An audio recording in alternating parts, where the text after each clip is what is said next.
Bangu 4468 sebebonke abantu abazomela leliqembu ngokwamawadi emkhandlwini engu 257. Kulesi sibalo kukhona intsha abanokukhubazeka abavela izinhlanganweni ezingenzi inzuzo nasemphakathini we-LGBTQI+. Lesi sibalo sibandakanya nabesifazane abangu 46 wamaphesenti. What we feel good about is that 46% of our ward and PR candidates are women.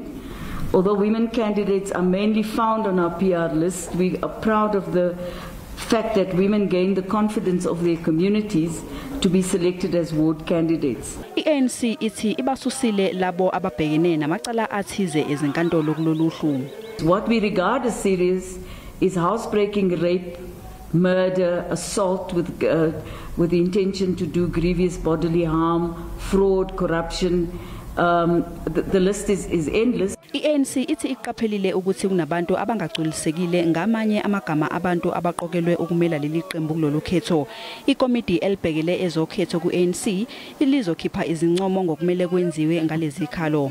Kanti emva kokhetho kuzobanjwa umhlangano namalungu eqembu angagculisekile ngendlela oqokwe ngayo amanye amalungu.